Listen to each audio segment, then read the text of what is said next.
self-managed teams, SMTs, or as Beam calls it, single management team. It's about self-governance. Now, how we have gone about, we have actually gone to the villages around. There is a process of recruitment which is put in place to identify talent who are just 10 plus 2s. We have hired 40 of them and trained them initially in Gayatri Vidya Parishad Engineering College for 3 months to orient them towards what chemical manufacturing and chemical development means. And then they are brought on board with a clear understanding of how they are going to continually educated, and also what is that they are going to do in next 5 years. That's the talent which we are building from grassroots, and it also addresses to a great deal the social aspect of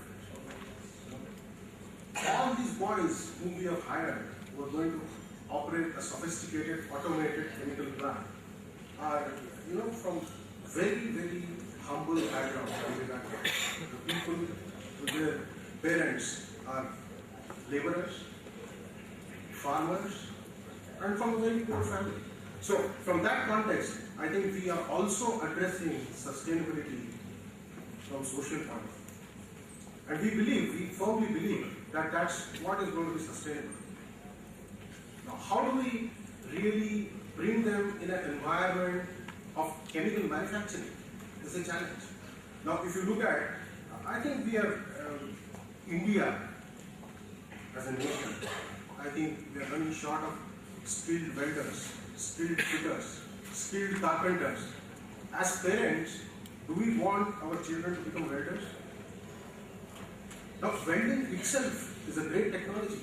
Technology has actually developed to a very great extent. But none of us, would like our children to become welders. But what we are trying to do here is multi-skill them in every aspect of what is required in the context of transforming industrial manufacturing. And they are not going to remain fitters and welders for their life. They are going to progress. And that is enabled through continual education. So tomorrow, when we hire these people, we tell them that you would be seeing yourself as a factory manager. Maybe in 6 years, 7 years, 10 years. But that's the thing. So coming to process innovation, one of the challenges is, learning to be a team. It's said that, in any team formation, when people come together, it's a group of people. The first stage is formation. The next stage is storming. The people come together, look, it cannot be called as a team. There is a lot of storming, there is misunderstanding, there is distrust, there is challenge. So that's the phase of storming. And then when people, and then there could be, some spin-offs there. There could be addition. So that's the stage when there is a lot of leadership role which comes in. And then there is a stage which is called as norming. People try and understand each other. Everyone starts relating to each other and the larger goal, and it normalizes. I think then the next phase is performing. So, as leaders, if you say that I have hired 10 people, 10 great people, we need to build talent from grassroots. I've talked about SMP, that's all. That's what it actually talks about. And how do we learn? How do we, there is a marketplace, there is a business environment, there are changes taking place in product lines. So, all that gives you input, and that's one platform. And there are internal platforms, there are successes, there are failures, there are moments of triumphs. So I think it's also important from an HR perspective that we create platforms in order to draw learning as an organization from our own successes and failures. And most of the management reviews develop as learning platforms. There can be a management review which is you put up a PowerPoint slide and say that you were to achieve this much of sales and whether you have achieved this or not. I mean, that's important. And if it is achieved, then we need to dig deep as to how did we achieve, why did we achieve. So that's what I mean by learning. And when the leadership team meets, I think the whole, behind the curtain kind of agenda is to build the spirit and dispassion. Now, if we are not dispassionate, then we encourage turf behaviors. We encourage departmental behaviors. We encourage functional behaviors. That's not what we want. That's the last thing I want personally on the leadership team. So this is just to depict, we have made hard work about what it means to ecology as far as cultural attitude is concerned, freedom and sense of ownership, passion for excellence, and commitment. It's all about our culture, which leads us to creating a new path. And then there are a set of values, and in the four is commitment to sustainability. Now this is our team, and what I believe is organization design, was process innovation, and being a learning organization. It's an equation, people contribution plus profits. Now here, people contribution, whenever someone comes to an office, organization or a factory, I think everybody wants to contribute. There's no doubt in it. Apart from, coming for earning a livelihood. Contribution, the sense of contribution, sense of accomplishment is extremely important. They give in their time, they spend their time, they spend their energy. Okay? But if as an organization, we are able to provide a culture where when they go back with that extra energy, sense of contribution, which they can share with their larger families, then we say that people have actually contributed. And profits come along. But if that part starts becoming negative, if you train them and send them back home, sooner or later, the right-hand side of the equation is going to become negative. So I think that's all I had. And it was just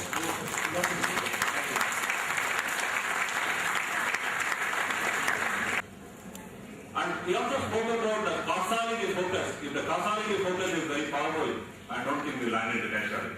So he very quickly, very well dealt on the causality focus and on the thought leadership. But very interestingly, when he spoke about bullet carting to bullet carting, to reach the moon. So I'm sure you have taken a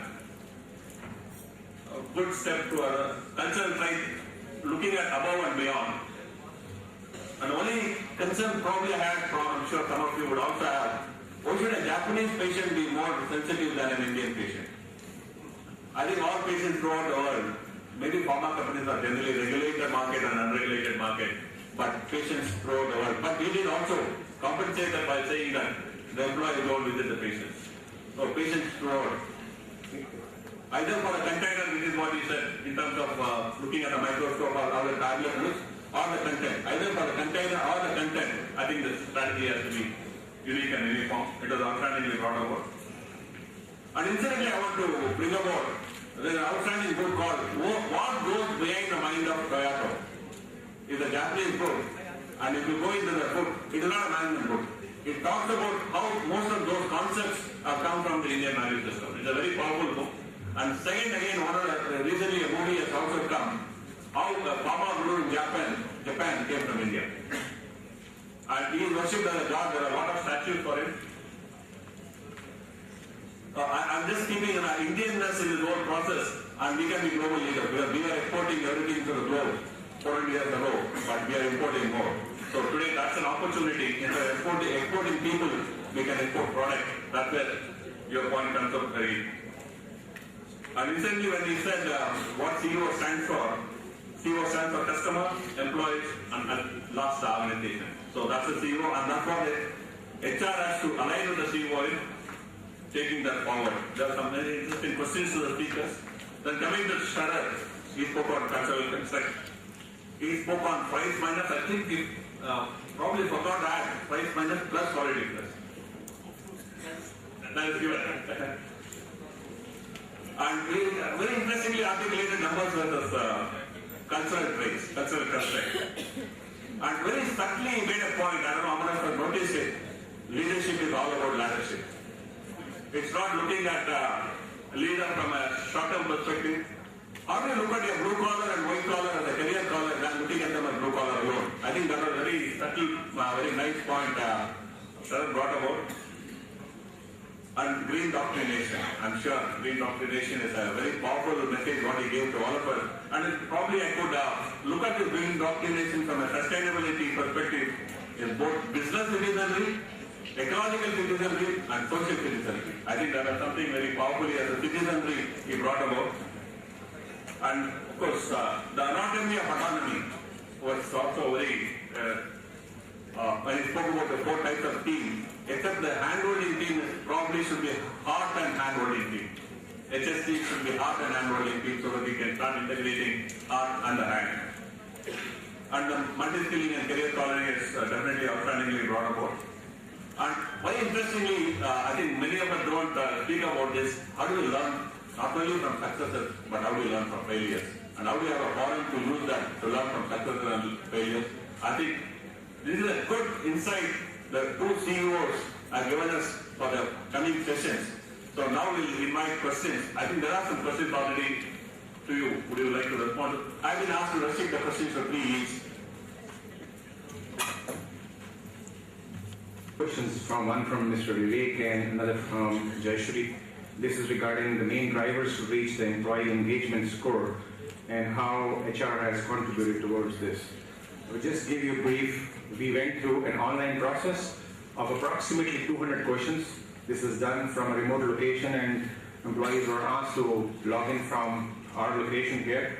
But the overall score was on different parameters. One of them was, I think the most important was our mission. Our mission, I think it's very important for any organization to be sustainable, is what is the core mission of the company. And our core mission is to give first thought to the patients and their families and have empathy for them, what they are going through when they are going through a disease. And how our medicine, not as a chemical, but from other different aspects of life, can help them, support them, take care of them. So this was a very important driver for them. Of course, from the organization perspective, there were other areas like transparency in working, alignment of the senior management, and also to the operating people on the shop floor with the mission of the company. The way people take decisions through a democratic process, the challenge which is given to the people in working, the freedom which is given to people for their ideas. Other areas were an open door policy for people to come and discuss. The concern for quality, I think this was a very important driver, which it was a surprise that it became one of the engagement factors. The concern for quality for a product, and not only from the physical product, but also what emphasis we give to the patients. That means we sell actually the hope to the patients. Where there are no medicines, there is no cure, there is an unmet medical need, we work on those areas. And I think this was a very important driver for people to be engaged in the working. Then we have an important area called the human healthcare mission. Then otherwise the avenues for people to progress, avenues for learning. We spent something like 5,500 man hours in 2009 and 10 for people to be trained on not only the technical aspects but behavior, personality areas, and also to get them imbibe what is required out of them. Work-life balance is very important. We gave them a 5-day working of 9.5 hours working on a day. And then so they felt that it was a good work-life balance for them. We gave them a vacation. We merged our annual maintenance shutdown in such a way that employees get one time in a year, 7 days or 10 days in a year, where they can spend time with their families, and that they rated as one of the very important parameters. Another areas were, of course, the best environment. This is number 2 or number 3. The environment which we have given to people for working in a very stress-free environment, We give them a lot of challenges, a lot of drivers. I'm a very tough. People complained to me actually in the beginning that I'm very tough, it's difficult to work. But then over a period, I think they got used to it. And Mr. Saini keeps a good check on me, actually telling me most of the time, sometimes you're very hard, so, maybe calm down.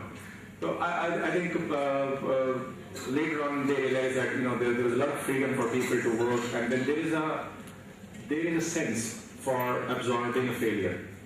That if there's a failure, no, yes, it's a mistake, but then if you're straightforward, you come, it is a mistake, which is even a costly mistake. Our organization absorbed that mistake. So these are the few parameters.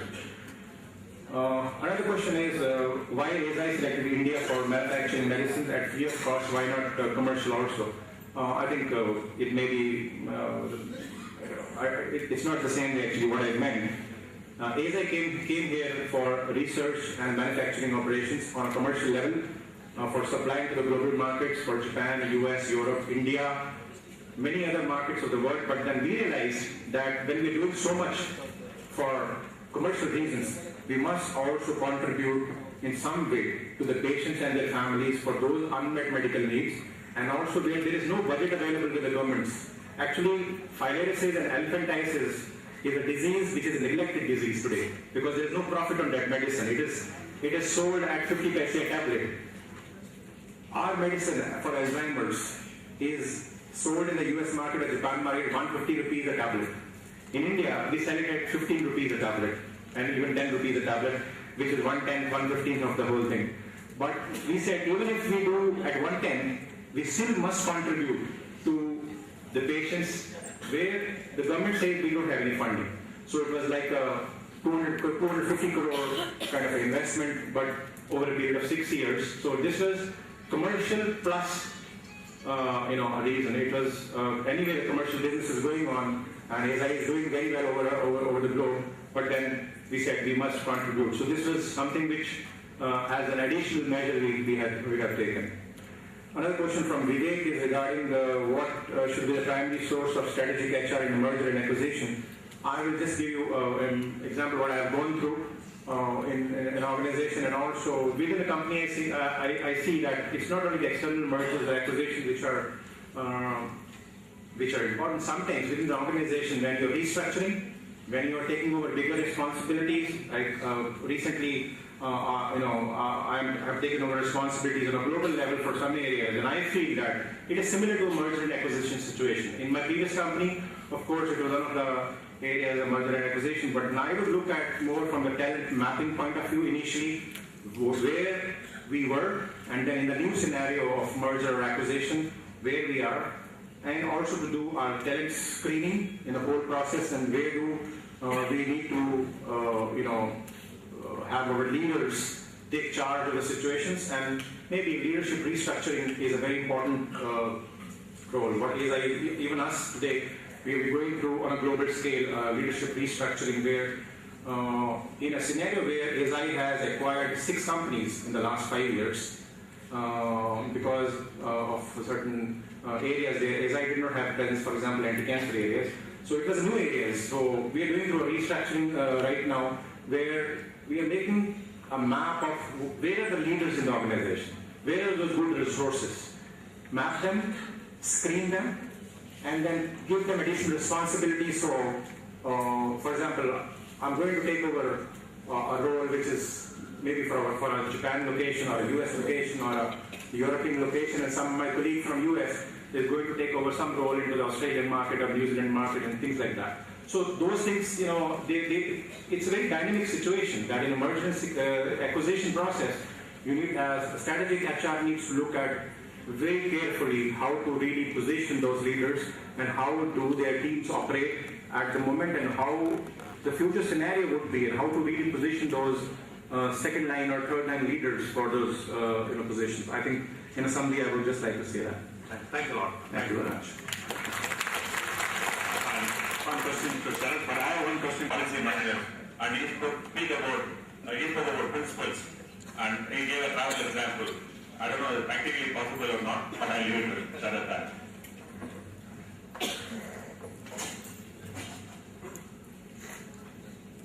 This is not a question to me, right?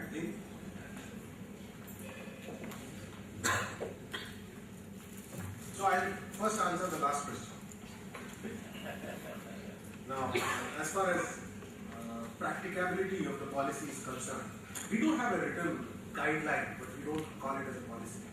And it is currently being practiced. At least for last 1 year, we have been practicing it, and I don't see any problem. So, that's a very straight answer. You all agree with it? Well, it also depends on, what sustainability means. At this point in time, as we stand as an organization, it could be practical. But as we move along, sustainability also means that we should be open for change. So you morph your policies, procedures, game plans accordingly, so that you as an organization sustain.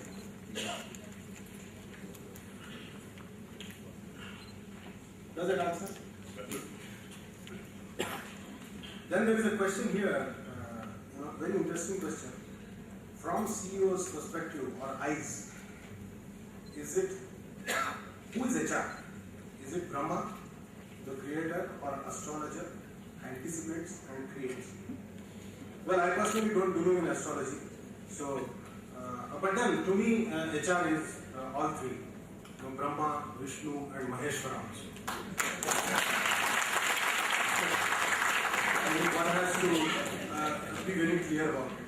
So he does create, and he sustains, and he also makes decision on your destruction. The so-called destruction. Not we generate, operate, destroy. Yeah. And there is another question: how village boys can work in green indoctrination? I think they are better than all of us. Because, they have a very open mind, no prejudice. We have several shades of green in our mind. What is green, what is not green? I think we are highly confused. We as adults I'm talking about. But then if there is a explanation which actually relates to their work on ground, what it means, like what I was telling you, can be done in a better way. So I don't think that's a challenge, because it's a raw talent, and that's the advantage. That's actually, I see it as a competitive advantage. Thank you. I think they have done a good contact. Shri Sandeep Singh Lamba and Shri Sarat P. Mirsapur for sharing their valuable insights with us. I would request Mr. Mantri, past National President, NIPM, to hand over the memento to the Chairperson, Shri S. Deen Dayalan, as a token of gratitude. Have an Ekaleva.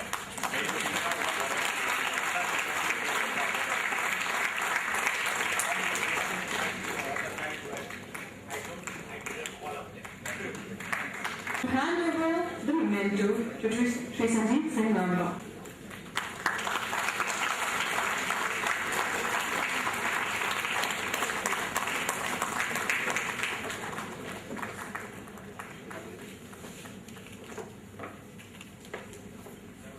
President NIPM to hand over the memento to Shri Sarat P. Mirsapur.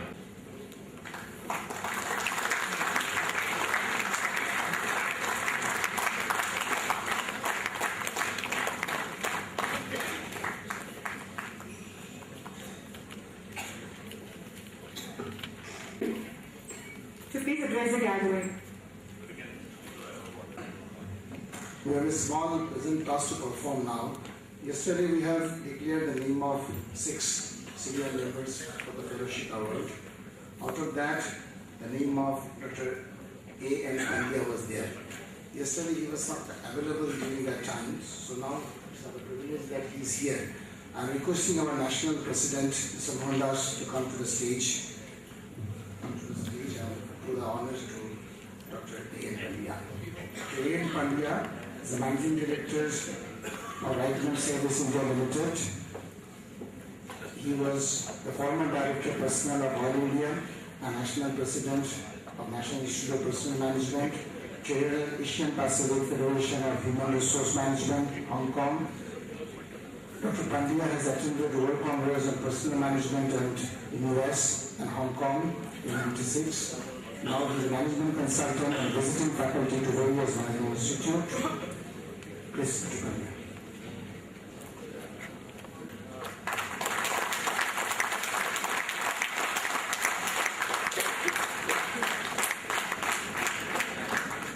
Honored with this award. NIPM is very close to our heart. For the last 40 years we are associated with this great initiative. Please keep it up. It will grow and grow. At this occasion, I only say you must recognize and reward leaders, heroes. If you don't recognize them, there will not be heroes. Only you will get zero. So it is better to recognize and encourage them. Number one. Number two, these are the occasions when I am remembering our two pillars from Vizag. One is Dr. P.A. Rao, the great soul, and he has done so much for us. We must remember. And one is Venkat Ratnam, who was also from Gita. He moved to Delhi. A great soul. And they were always available for NIPM, for a college. So we must remember them also and our homage to them.